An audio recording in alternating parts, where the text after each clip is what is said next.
আল্লাহ তাআলা প্রতিদিন রাতের শেষ ভাগে ডাকতে আসেন। প্রথম আসমানে এসে ডাকেন, আলা বিল মুস্তাগফিরিন ফাগফির আলাহ। কে গুনাহ করেছো? পাহাড় পরিমাণ গুনাহ করেছো, 20, 30, 40, 50 বছরে। আমি রব ডাকতে আসি, ক্ষমার দরজা খুলে ডাকতেছি। হাতের গুনাহ, চোখের গুনাহ, জবানের গুনাহ, অন্তরের গুনাহ। একবার যদি বিনয়ের সাথে চোখের পানি ছেড়ে ডাক দিয়া বলো, ইয়া রাব্বি গফিরলি, ও রব আমাকে দয়া করে মাফ করে দেন। আল্লাহ বলেন, তোর গুনাহ করিয়া পাহাড় বানাইতে লাগছে 50 বছর, আর আমি তোকে ক্ষমা করতে 1 সেকেন্ডেরও সময় লাগবে না। আমি আল্লাহ পাক তোকে ক্ষমার জন্য ডাকতেছি। ওঠ। গভীর রজনীতে জমিনের সব নীরব, গাছের পাখিরা ঘুমায়, নদীর মাছ ঘুমায়, সব প্রাণীরা ঘুমায়। এই সময় আমি ডাকতেছি, জবাব দাও। ওযু বানায় যদি একবার সিজদায় গিয়া কান্না করো, ক্ষমা চাও, আমি আল্লাহ তোমার জীবনের সব গুনাহ ক্ষমা করব। কারণ আমি চাই না কেউ জাহান্নামের দরজা দিয়া ঢুকবে। কারণ আমি আল্লাহ জানি জাহান্নাম কত ভয়ঙ্কর, আর তুমি বান্দা কতই দুর্বল। ওয়া খুলিকাল ইনসানু যায়ীফা, আমি মানুষ বড় দুর্বল করে সৃষ্টি করেছি। আমি আল্লাহ চাই না আমার মুহাব্বতের বান্দা জাহান্নামে যাবে। আমি আল্লাহর জন্য ক্ষমার দরজা খুলে বারবার ডাকতেছি। আমি আল্লাহ যদি স্বার্থপর হইতাম, যারা আমার দেয়া নিয়ামত ভোগ করি, আমার হুকুম মানো না, নামাজ রোজা করো না, দাড়ি ওসার রাখো না, আমি আল্লাহ ঘুমের মধ্যে তোকে এমন ঘুম পাড়ায় দিতাম, আর সজাগ হতে পারতি না। আমি আল্লাহ চাই না তুমি গুনাহ নিয়ে আমার আদালতে আসবা। আমি আল্লাহ বারবার তওবার দরজা দিয়া ডাকি, বান্দা পেছনের গুনাহ থেকে ক্ষমা চাইয়া নতুন ভাবে তওবা করে ইবাদতের ময়দানে দাঁড়ায় যাও, আমলের ময়দানে আগায় যাও। আর তওবা করো, নামাজ ছাড়বা না, বেপরদায় চলবা না, আল্লাহর হুকুমের বাহিরে চলবা না। তওবা করে যদি আর আল্লাহর রহমতের দরজায় যদি দাঁড়াইতে পারো, আমি আল্লাহ তোমার জীবনের সব গুনাহ মাফ করে দিব। আল্লাহ বলেন, আমি আল্লাহ তো তোমার খানার আয়োজন করেছি, তোমার ঘুমের আয়োজন করেছি, তোমার চলাফেরার আয়োজন করেছি। ও বান্দা, আমি আল্লাহ তোমার যা প্রয়োজন ব্যবস্থা করে দিলাম। দুনিয়াতে চলার জন্য আলোর প্রয়োজন, সূর্য আর চাঁদ দিয়ে আলোর ব্যবস্থা করে দিলাম। দুনিয়াতে চলার জন্য তোমার খানার প্রয়োজন, আমি আল্লাহ মোহাব্বত করে ভালো খানার আয়োজন করে দিলাম। খানা তো আমি পিপিলিকারও দেই, গর্তের সব প্রাণীর খানা আমি দেই, নদীর মাছের খানাও আমি দেই, জঙ্গলের প্রাণীর খানাও আমি দেই। কিন্তু বান্দা তোমার খানাটা আলাদা পিওর করে বানিয়েছি। বান্দা তুমি ভাত খাও, চালটা আমি কাভার করে দিলাম, রুটি খাও, গমটাও কাভারে আটকায় দিলাম, যাতে তোমার কোনো দূষিত কিছু বাহির থেকে প্রবেশ করার সুযোগ না পায়। স্বচ্ছ পানির প্রয়োজন, পানি দিলাম, ময়লা ধুয়ে নাও। তোমার চাল আর রুটি রেডি, এখন খাওয়ার জন্য তোমার প্রয়োজন সবজি তরকারি। আমি আল্লাহ কুদরতের দ্বারা তরকারির আয়োজন করে দিলাম। তরকারিও রেডি, পাকানোর জন্য মশলা দরকার, আমি আল্লাহ কুদরতের দ্বারা তোমার মশলারও ব্যবস্থা করলাম। পেঁয়াজ রসুন সব নিয়ামত আল্লাহ দান করেছেন, কোন দুনিয়াওয়ালারা দান করে নাই। আল্লাহ বলেন, বান্দা তোমার শরীরকে তাজা রাখার জন্য সব ব্যবস্থা করলাম। তরকারি ভালো লাগে না, মাছ খাবা, মাছ কত ধরনের মাছ দিয়ে দিলাম, খাও। কাবারে আটকায় দিলাম যেন ময়লা তোমার ভেতরে না যায়। গোশত খাইবা, হাজারো ধরনের হালাল পন্থায় গোশতের আয়োজন করলাম। এত কিছু দিয়া আমি আল্লাহ তোমার থেকে কোনো টাকা চাই না, পয়সা চাই না। আমি চাই তুমি ব্যবসা করো, তুমি চাকরি করো, লেখাপড়া করো, সবগুলোকে তুমি ইবাদত বানায় করো। নবীর তরিকায় যদি করতে পারো তোমার ব্যবসাটাও ইবাদত হবে। নবীর আদর্শ মেনে যদি ঘুমাইতে পারো ঘুমটাও ইবাদত হবে।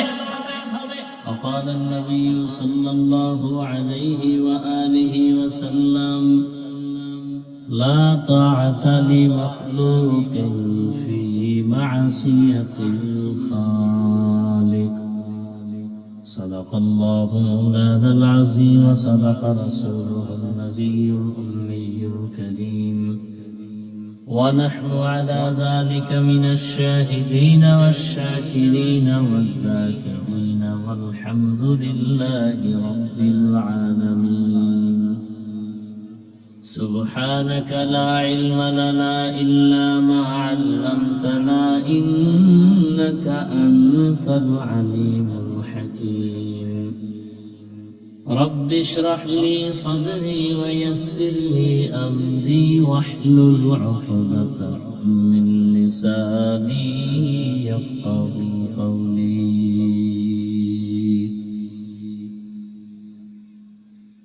सूरज ने दिया अपनी शुआओं को ये पैगाम सूरज ने दिया अपनी शुआओं को ये पैगाम दुनिया है आजू चीज को भी सुबह को भी शाम दुनिया है आजू चीज को भी सुबह को भी शाम दुनिया में हो दुनिया का तलवार नहीं हो दुनिया में हो दुनिया का तलवार नहीं हो बाजार से गुजर हो खरीदारी हो बाजार से गुजर हो खरीदार नहीं मकबूल है शाज़-ए-क़ाबिल तू बहुत है मकबूल है शाज़-ए-क़ाबिल तू बहुत है आईना के मानिंदे तू नहीं दिल तू बहुत है आईना के मानिंदे तू नहीं दिल तू बहुत है জাতীয় ইমাম সমাজ বাংলাদেশ ফতুল্লা থানা শাখার উদ্যোগে আয়োজিত বার্ষিক ইসলামী মহাসম্মেলন আজ 22 জানুয়ারি 2026 ঐতিহাসিক ফতুল্লা ডিআইটি মাঠে আয়োজিত আজকের মাহফিলে উপস্থিত মুহতারাম সম্মানিত সভাপতি মুফতি আবু বকর সিদ্দিক কাসেমি দাওয়াত বারাকাতুহুম প্রধান অতিথি मौलाना अब्दुल अव्वल साहेब दामत बरकातुहुम विशेष अतिथि मुफ्ती अब्दुल सबूर कासिमी दामत बरकातुहुम मॉनिटरे सामबारो अन्यान्य हजरत उलामाए केराम অত্র অঞ্চলের বিভিন্ন স্থান থেকে আগত আল্লাহ পাকের আশিকিন জাকিরিন শাকিরিন মুহিব্বিন মুরব্বিয়ান আযম কলিজার টুকরা আমার সমবয়সী যুবক বন্ধুগণ স্নেহের ছোট ভাই পর্দার আড়ালে মা বোনেরা আল্লাহ পাকের দরবারে শুকর যে আল্লাহ আমাদেরকে সুস্থ রেখেছেন আলহামদুলিল্লাহ জীবনের এক অমূল্য সম্পদ আমাদের সুস্থতা আল্লাহ আমাদের সুস্থতাকে দায়েমান কবুল করেন এখনো যারা অসুস্থ ঘরের বিছানায় হসপিটালে আল্লাহ তাদেরকেও পূর্ণ সুস্থতার নিয়ামত দান করেন উলামায়ে হযরত আলোচনা করেছেন এবং আলোচনার সামনে চলবে আমি মাঝখানে দোয়া নেওয়ার জন্য হাজির হয়েছি এবং সংক্ষেপ দু চারটি কথা বলার নিয়তে কোরআনে হাকিমের এক আয়াত নবীজির হাদিস থেকে এক টুকরো হাদিস পড়েছি ইখলাসুল হানিয়াতের সমন্বয়ে সহিহ নিয়তে সহিহ তরিকায় সহিহ কিছু কথা আমাকে বলার মতো আপনাদেরকে শুনবার মতো আল্লাহ তৌফিক দান করেন ওমা খালাকতুল জিন্না ওয়াল ইনসা ইল্লা লিয়াবুদুন আল্লাহ বলেন আমি জিন আর ইনসানকে সৃষ্টি করি নাই হ্যাঁ করেছি একমাত্র ইবাদতের জন্য নবীজি বলেন লা তাআতা লি মাখলুকিন ফি মাসিয়াতিল খালিক আল্লাহকে অসন্তুষ্ট করে ভিন্ন কারো হুকুম মানা পরিপূর্ণ হারাম। আয়াত হাদিসের তরজমা শেষ। হাদিসে রাসূল যে কথা বললেন যে দুনিয়াতে আল্লাহ ব্যতীত বা আল্লাহকে অসন্তুষ্ট করে অন্য কারো হুকুম মানা যাবে না। এখন এখানে কয়েকটা কথা, আল্লাহর হুকুমকে অমান্য করে অন্যের হুকুম যারা মানে লোকগুলো কারা, এদেরকে আমাদের চিহ্নিত করতে হবে। দ্বিতীয়ত, অন্যের হুকুম মানে সে অন্য লোকগুলো কারা, যাদের হুকুম মানে আল্লাহকে বাদ দিয়া, এটাও আমাদের বুঝতে হবে। তৃতীয়ত, আল্লাহকে অসন্তুষ্ট করা যাবে না, তার কারণ কি? সংক্ষেপ কথা, দুনিয়াতে যারা আল্লাহকে অসন্তুষ্ট করে অন্যের হুকুমকে প্রাধান্য দেয়, এই লোকগুলোকে এক কথায় বলা যায় এরা দুনিয়া লোভী, স্বার্থপর। দুনিয়া লোভী, স্বার্থপর। এই দুনিয়া লোভী স্বার্থপর যারা, এদের ব্যাপারে আল্লাহ রাসূল কি বলেছেন?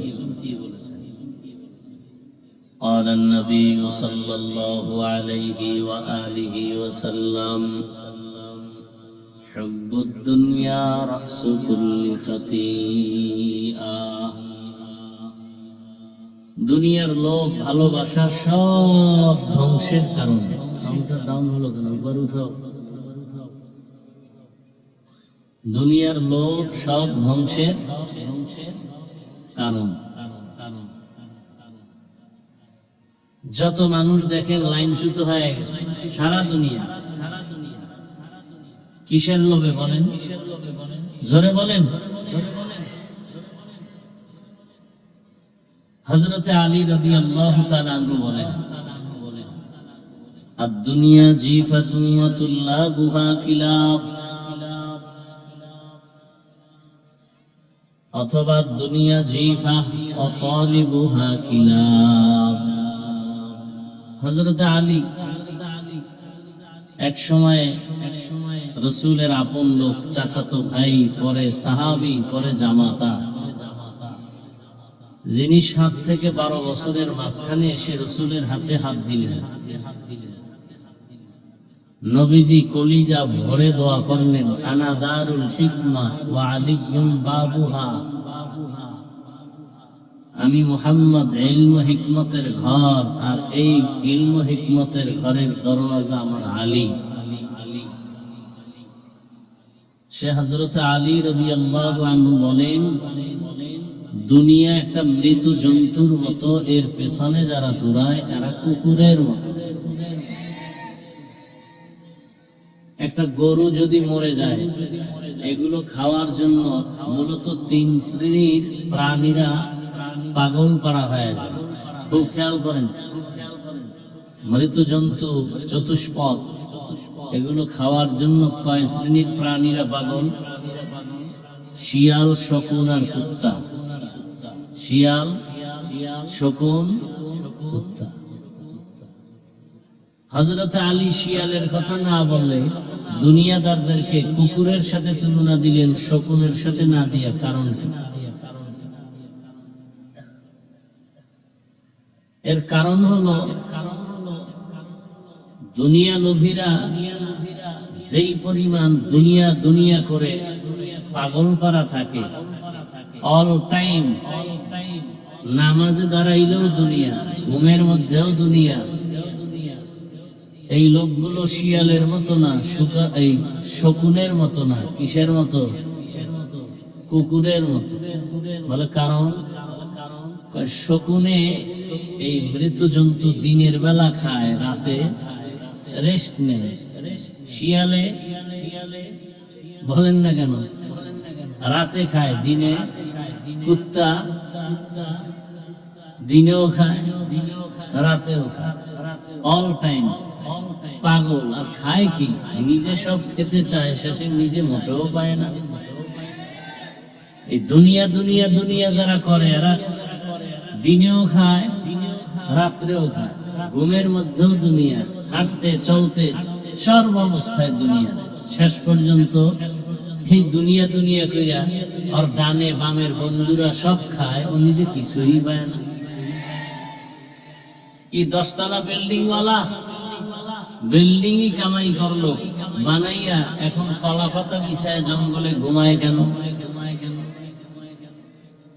হারামে কি নাই? আরাম নাই।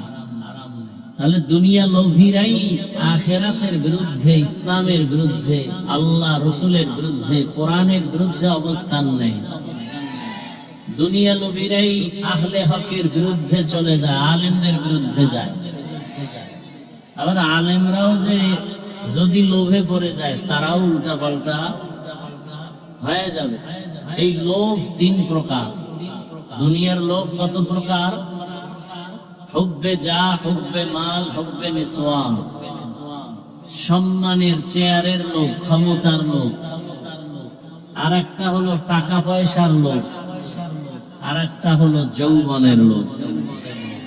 ফেরাউন ফকির থেকে ধনী, ক্ষমতার চেয়ারে বসে বলল, আমি নিজেই তো খোদা। শুধু খোদা না, আনা রাব্বুকুমুল আ'লা, আমি সব থেকে বড় খোদা। কিসের লোভ? কিসের লোভ? ক্ষমতার লোভ। ক্ষমতার লোভ। ক্ষমতার লোভে পড়ে নমরুদ ইব্রাহিম নবীর সাথে কি না বেয়াদবি করলো, ফেরাউন মুসা নবীর সাথে বেয়াদবি। এরকম সবাই। কারুন লোভে পড়ে মুসা নবীর সাথে বেয়াদবি করলো। কিসের লোভ জানা থাকলে বলেন তো? টাকার লোভ। কারুনের কিসের লোভ? টাকার লোভ। যাকাত দেয় না। আমাদের দেশে 3 লাইনের লোভী আছে না নাই?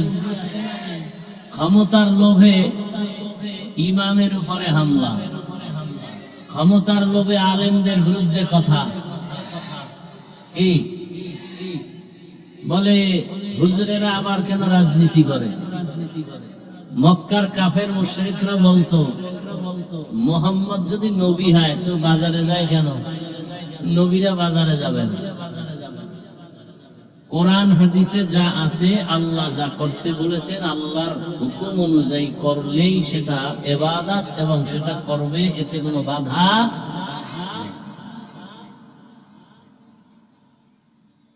তো ক্ষমতার লোভে পড়ে বহু মানুষ নিজেকে ধ্বংস করে ফেলেছে। আবার কেউ টাকার লোভে সত্যকে মিথ্যা, মিথ্যাকে সত্য, হালালকে হারাম, হারামকে হালাল, শুধু টাকার লোভে।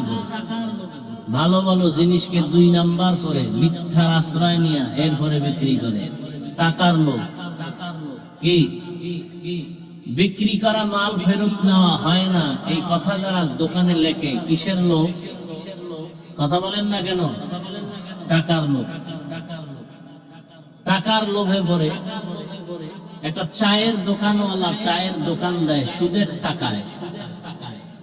কিসের লোভ? টাকা। সুদের টাকায় ব্যবসা, ফ্যাক্টরি।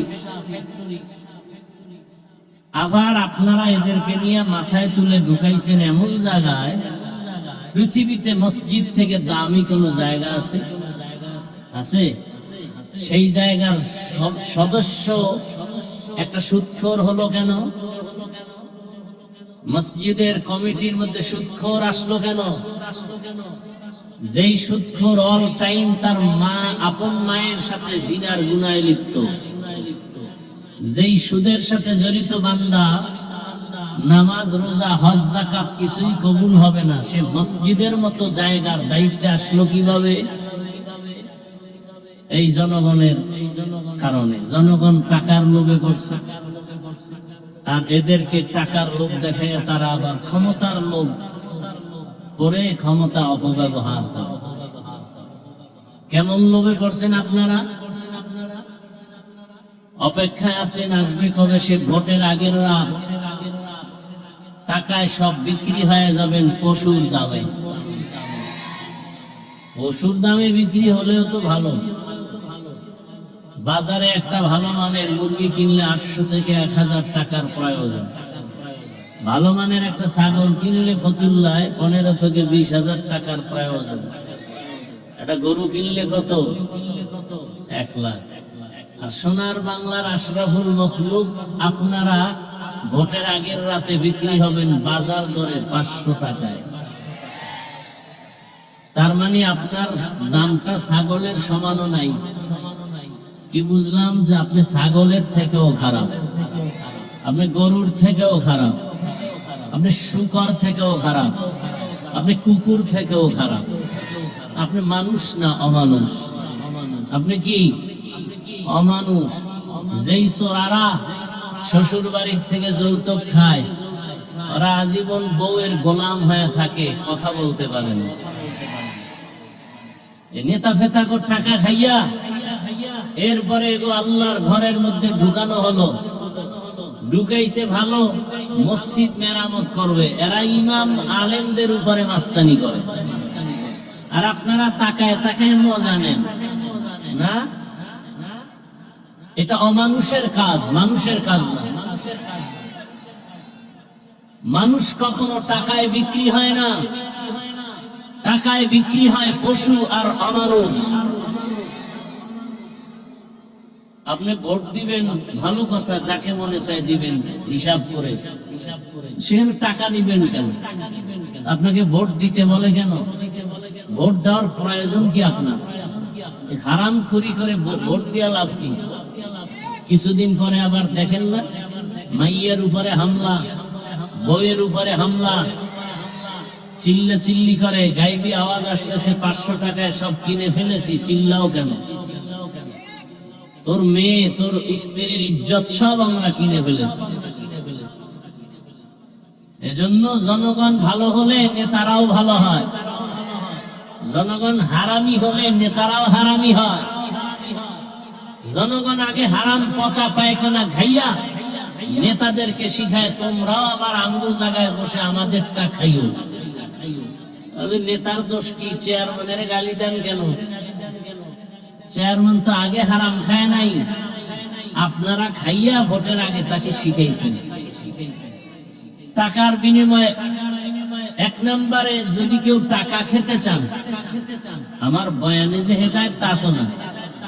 যদি কেউ প্রার্থী থেকে টাকা খেতেই চান, আপনি হুজুরের কোন তাবিজে ফিরবেন না, তাহলে আপনি বেশি খাবেন, জেনে শুনে খাচ্ছেন। নাম্বার 2, ওয়াদা করবেন যেই সোনারা টাকা দিবে ওদেরকে ভোট দিবেন না। পারবেন? পারবেন? ওরা 2 নাম্বার, 1 নাম্বার নয়। আমাদের কাছে দোয়া চাই 13 প্রার্থী, এমপি হবে কয়জন? 13 জনের দোয়া চাইতেছে, 13 জন এমপি হবে। হ্যাঁ, কি দোয়া করব? আল্লাহ যার দ্বারা দেশের উপকার হবে, জাতির কল্যাণ হবে, ইসলামের উপকার হবে, তাকে বিজয় হবে। এর থেকে আর ভালো দোয়া আছে? কিন্তু ইসলামের নাম নিয়ে যেন কেউ ভণ্ডামি করার সুযোগ না পায়। বিবেক দিয়া কাজ করবেন। 2 নাম্বার লোকেরে দিবেন না। 2 নাম্বার কারা? দুনিয়া লোভী যারা, দুনিয়া লোভী। আল্লাহ হেদায়েত দান করেন। তাহলে এই দুনিয়া লোভীরা আল্লাহর হুকুম অমান্য করে দুনিয়াতে অন্যের হুকুম মানে, নেতার হুকুম, মা বাবার হুকুম। এক কথায় আল্লাহকে বেজার করা যাবে না। প্রশ্ন হলো, বেজার করা যাবে না কেন? বলে দুনিয়াতে আল্লাহকে বেজার করে কাকে খুশি করবা? যাকে করবা সে স্বার্থপর, চান্দাবাজ আর ধান্দাবাজ। একমাত্র নিঃস্বার্থ আমাদেরকে ভালোবাসেন আমার আল্লাহ। আমার আল্লাহ আমাদেরকে যা দিয়েছেন দুনিয়াতে কেউ দেয় নাই। দুনিয়া দেয় দেয় দেয় বলেও দেয় না, যতটুকু দেয় তা ফোঁটা দিয়া ধ্বংস করে দেয়। আর আমার আল্লাহ দেওয়ার দরজা অল টাইম খুলে রাখছেন, অল টাইম। রাতের গভীরে তুমি আল্লাহকে ডাকবা, আল্লাহ বলেন লাব্বাইকা ইয়া আবদি। এক সেকেন্ডের জন্য দরওয়াজা বন্ধ নাই। সমুদ্রের মাঝে গিয়া যদি ডাক দাও ইয়া রব, আমার আল্লাহ সেখানেও জবাব দিবেন লাব্বাইকা ইয়া আবদি। আমার আল্লাহকে মহিলারাও ডাকলে জবাব দিবেন, পুরুষেরাও ডাকবে জবাব। এমন কি কোন বিধর্মীয় যদি আল্লাহকে ডাকেন আল্লাহ জবাব দেন। এক আল্লাহর বান্দা মূর্তি পূজা করে, একটা মূর্তি সামনে নিয়ে সানাম সানাম সানাম বলে জিকির করে। হঠাৎ তার অজান্তে জবান থেকে সানাম শব্দ বের হওয়ার পরিবর্তে বের হয়ে গেল সমাদ, আল্লাহুস সামাদ। এত বছর যে সানাম সানাম বলে ডাকছে, কোনো আওয়াজ নাই। আজ সমাদ শব্দ যখন বের হয়ে গেল, সাথে সাথে গাইবি আওয়াজ লাব্বাইকা ইয়া আবদি। আল্লাহর বান্দা বলেন, এত বছর আমি সানাম সানাম বলে ডাকলাম, কোনো জবাব নাই। আজ আমার জবান থেকে সমাদ শব্দ বের হলো, জবাব আসলো, কে আপনি? আবার জবাব আসলো, আনা রব্বুক, আমি তোমার রব। আমি অপেক্ষায় ছিলাম কখন তুমি আমাকে রব বলে ডাকবা, আল্লাহ বলে ডাকবা, আমার দরজায় ফিরে আসবা। কারণ তোমাকে কথা বলার শক্তি তোমার মা বাবা কেউ দেয় নাই, আমি আল্লাহ তোমাকে কথা বলার শক্তি দিলাম। দুনিয়াতে আমি আল্লাহ তোমাকে যখন পাঠিয়েছি, তুমি দাঁড়াইতেও পারো না, কথা বলতেও পারো না। তুমি দুনিয়াতে আসার পরে তোমার একটাই পুঁজি, কান্নার আওয়াজ।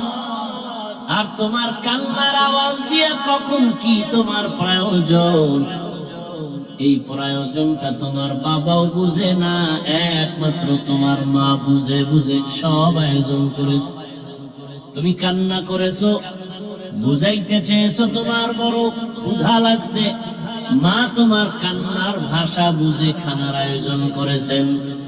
তুমি কান্না করেছো, মা সারা বাবা পর্যন্ত বুঝে নাই।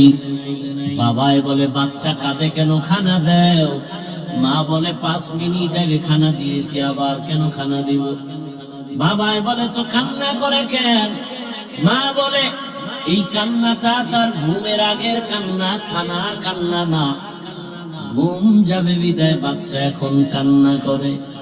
আল্লাহ বলেন, আমি আল্লাহ তোরে দুনিয়াতে পাঠানোর পর একটা মা বাবাও কোনদিন আমাকে বলে নাই কথা বলার শক্তি দাও। কোনদিন তোর মা বাবা বলে নাই আমার সন্তানের দাঁত নাই, দাঁত দাও। হাঁটতে পারে না, হাঁটার শক্তি দাও।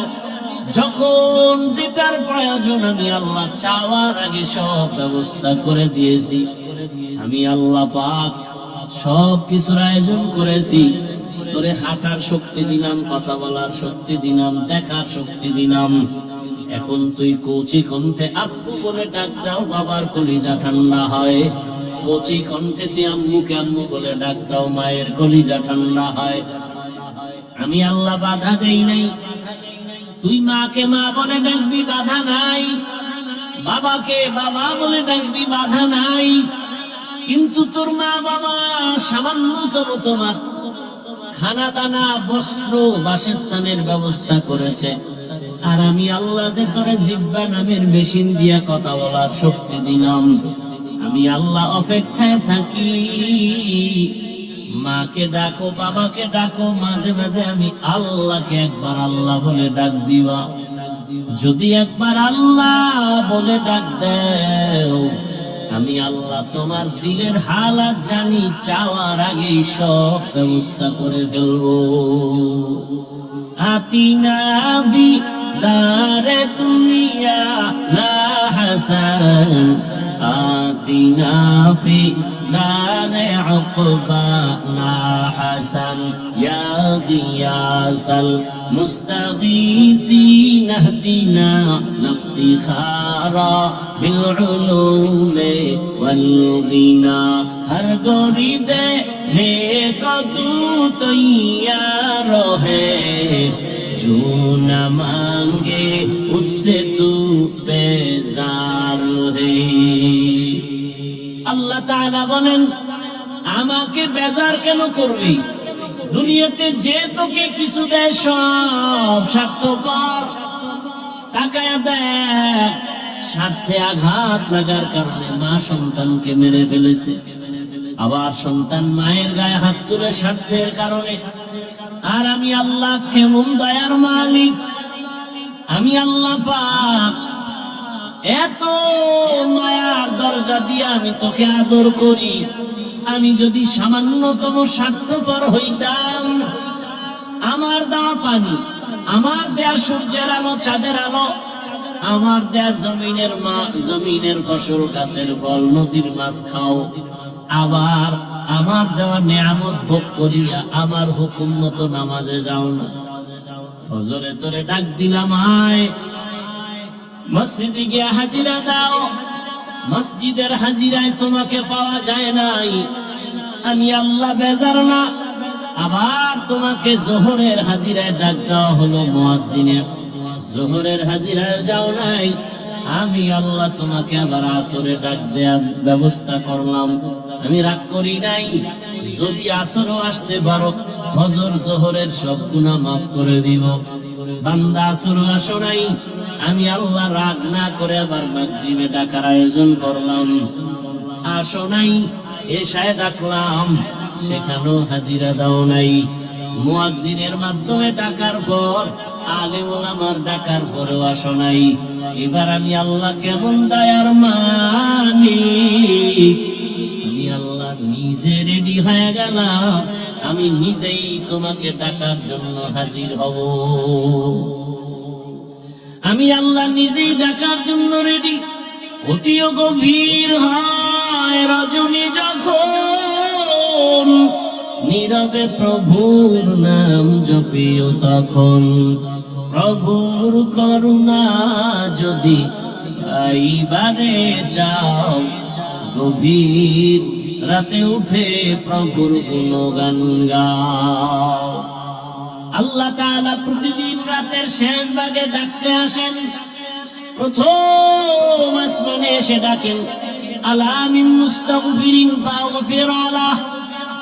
কে গুনাহ করেছো?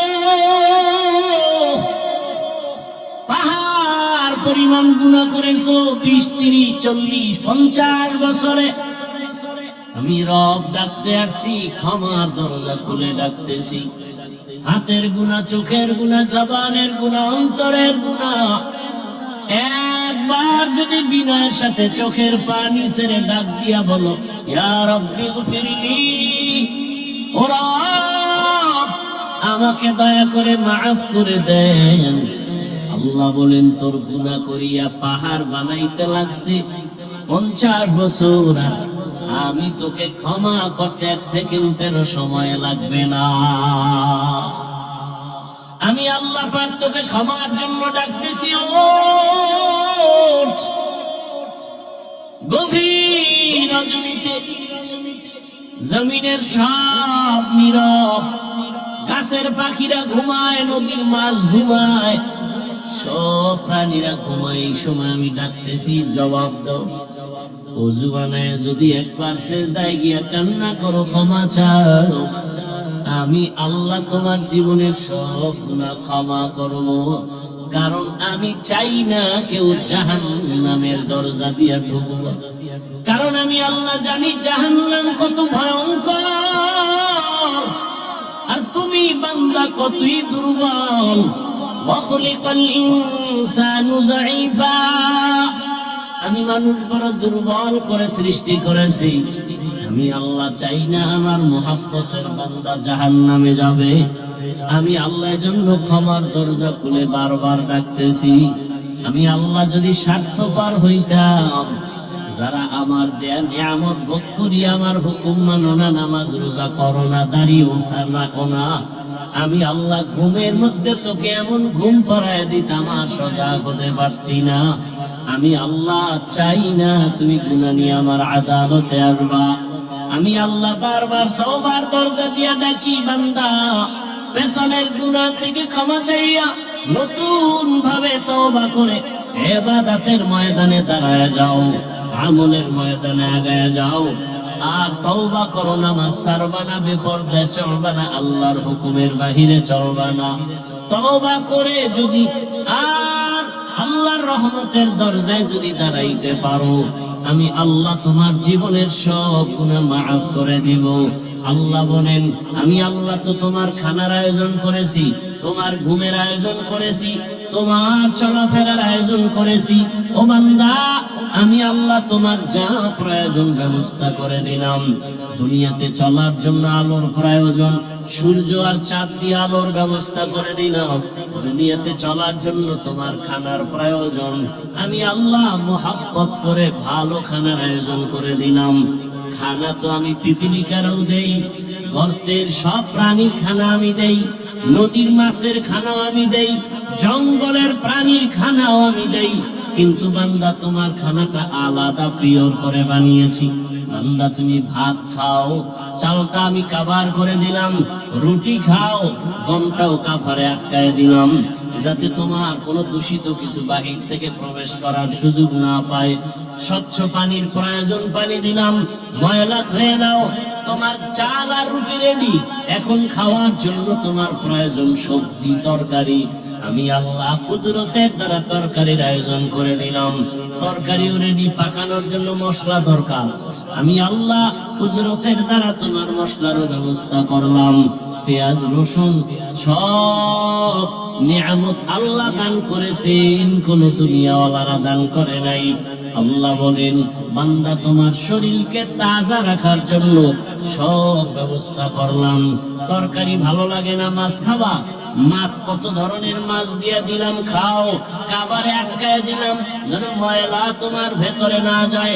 গোশত খাইবা, হাজারো ধরনের হালাল পন্থায় গোশতের আয়োজন করলাম।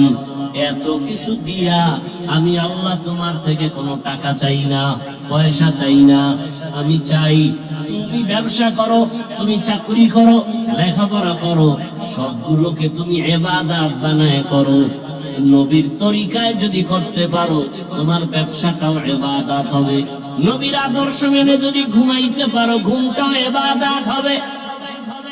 নবীজির আদর্শ মেনে যদি খানা খাও, ইবাদতে পরিণত হয়ে যাবে। নবীজির আদর্শ মেনে তুমি চাকরি করো, ইবাদত হয়ে যাবে। আর আমি আল্লাহ ইবাদত করনেওয়ালাকে বিনা হিসেবে জান্নাত দিয়ে দিব। ইবাদত, অনেকে মনে করে তসবিহ নাও, পাগড়ি লাগাও, মসজিদে গিয়া জিকির আজকার করো, তেলাওয়াত করো, নামাজ পড়ো, ইবাদত শেষ। না, দুনিয়াতে তুমি যখন যা করবা সবগুলো রাসূলের আদর্শ মতো করো, সব ইবাদত। আল্লাহ পাক সে নিয়ম পদ্ধতি কোরআনে রাসূলের মাধ্যমে হাদিসে দিয়েছেন। পরিবার কেমনে চালাইবা, নবীজি নিজে প্র্যাকটিক্যাল দেখায় গেছেন, থিওরিক্যাল পদ্ধতিও কোরআন হাদিসে দিয়েছেন। পরিবার, সমাজ, রাষ্ট্র, সব বিষয় ইসলামের দিক নির্দেশনা আছে না নাই? আছে। মাইনা নবীর আদর্শ মতো চললেই সবকিছু তার ইবাদতে পরিণত হয়ে যায়।